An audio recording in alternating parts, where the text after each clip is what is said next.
which were blasphemous claims at the time, because nobody could have known at the time that he was the Son of God and that he deserved to make these claims. Judging by the Old Testament law, as Dr. Craig said right at the beginning, when Jesus made these claims could only have been judged to be blasphemous claims. And when he died the death as an obvious blasphemer. If anyone was deceiving anyone now, if Jesus was not a blasphemer, everyone must have been deceived at this moment in thinking that he is a blasphemer. But they would be deceived based on the Old Testament law itself. I would say they wouldn't be deceived. Jesus did not make blasphemous claims, and nobody was deceived into thinking that he was a blasphemer. He was not. But if you follow Christian apologetics, if you take that line of argument, then when he died, he must be judged as a blasphemer, and his own disciples who lived and walked with him made this conclusion at that point. The only reason they could reverse that conclusion is because they saw Jesus reappear from the dead. This is the Christian logic. Now, it means that we have to have a proof that is so overwhelming, so strong enough to make us reverse that judgment. And if we don't, then there is no rational reason for reversing that judgment. Now, Dr. Craig says that I did not try to explain my hypothesis of Jesus remaining alive. And he says further that no historian holds to that hypothesis, and I agree with that. No historian today says that we have found out that Jesus survived crucifixion. As far as historical inquiry is concerned, Jesus was killed on the cross, and he remains dead. It is not a historical conclusion that Jesus rose from the dead, or that God raised him alive into heaven. This is a theological conclusion. So my conclusion is theological. Dr. Craig's conclusion is also theological. Neither is strictly historical, as Dr. Craig himself admits about his own conclusion. But then, is my conclusion plausible knowing what crucifixion is all about? First, as Dr. Craig himself admitted on Monday night, unless Jesus was pierced in the side, you could not be sure he was actually dead. Now, this piercing of Jesus is mentioned only in John's Gospel, which is the least historical of the four, and many scholars think that John, in fact, introduced this idea for his own theological purpose, to match with a previous prediction from Zechariah, which says they will look upon the one whom they have pierced. Other interpreters have come to the rescue. Dr. Raymond Brown, for example, thinks that this spearing is actually historical. However, he does not think it is a spearing that would have pierced Jesus to bring out blood and water, as John's Gospel seems to indicate. He thinks that the verb that is used there indicates a kind of prodding that one would give to a sleeping person to make sure that he is not just simply sleeping, to wake him up if he were indeed sleeping. And Raymond Brown is puzzled by this because he wonders, why would the centurion want to do this knowing that Jesus was already dead? And this just simply indicates that it was not quite certain that Jesus had died on the cross. And so when the Quran says, وَإِنَّ الَّذِينَ اخْتَلَفُوا فِيهِ لَفِي شَكٍّ مِّنْهُ, when those who differ concerning it are in doubt concerning the matter, it seems that the Quran is absolutely right. Recall from Mark's Gospel, which is the earliest of the four, that Pilate had wondered if Jesus had died so soon. And he asked the centurion, and the centurion said, yes, he had died. And then Pilate gave permission to take his body down. Notice, however, that Pilate was interested not in killing Jesus, but in letting him go free. Notice that the centurion had faith in Jesus. Would he be interested in killing Jesus or letting Jesus go free?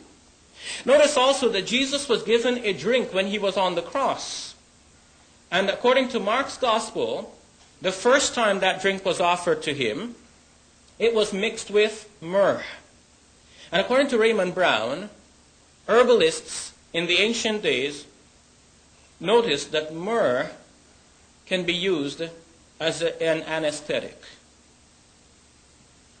So if we put all of the pieces together, these and more, I think it is very historically plausible that Jesus did not actually die on the cross. Now, historians don't have to say, okay, but God raised him into life. Because historians would think, okay, if he didn't die on the cross, surely when they buried him under, 3 feet of dirt, he would be certainly dead. Or if you put him in a tomb and you roll a great stone against the tomb and you leave him there for 7 days, he would definitely be dead. But the circumstances were not such. Because he was taken by a person who was one of his sympathizers. He was put in an airy chamber. And then eventually this chamber is found to be empty. Is it not possible that where history stops, God took over and God raised Jesus alive into heaven? I think that's quite plausible. And that would account for the empty tomb. It would account for the appearances, according to the commentary that has been given by Muslim commentators, that Jesus was shown to his disciples, so they believed in him, and they proclaimed that Jesus was alive. That would explain all of that. And the Jesus of the Quran is the believable Jesus. But if we reject that, then we're left with a Jesus in the Bible who died as a blasphemer, and nobody could actually prove that he resurrected from the dead, because in the first place you couldn't even prove that he were dead. Thank you very much.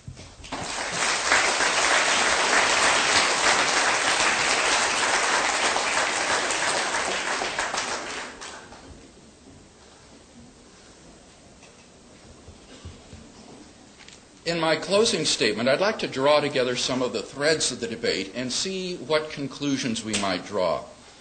First of all, I think we can conclude that Jesus of Nazareth did claim to be the Son of Man, predicted by Daniel, and the unique and beloved Son of God. We've seen no evidence on the other side of the debate tonight. All of the evidence that's been offered is that Jesus of Nazareth made these claims. And Shabir has only responded that we would then need an overwhelming proof to show that he was not in fact a blasphemer. And I agree with that. In the absence of the resurrection, we would say this man was a blasphemer. Now what that means is that you can't be a Muslim, because Muslim wants to say he was a good man, he was a prophet. But a prophet is not a blasphemer. So if you believe what Jesus said, you can't be a Muslim. And if he said these things and wasn't who he said he wasn't a prophet. He was a blasphemer. So I think we're agreed, and we can draw that conclusion, first of all, tonight. Second, I think we can draw the conclusion that Jesus of Nazareth suffered death by crucifixion. Shabir, in his last speech, admits that the historical evidence supports his death on the cross, but for theological reasons, he adopts this theological flat earth theory of the apparent death theory. Now, again, if you're a Muslim tonight, I would be shaken to the soles of my feet by this. If in order to maintain Muslim belief in Jesus, you've got to adopt the apparent death theory, which has been dead since 1835 among historians, you're in real trouble. So I think this is really a desperation move.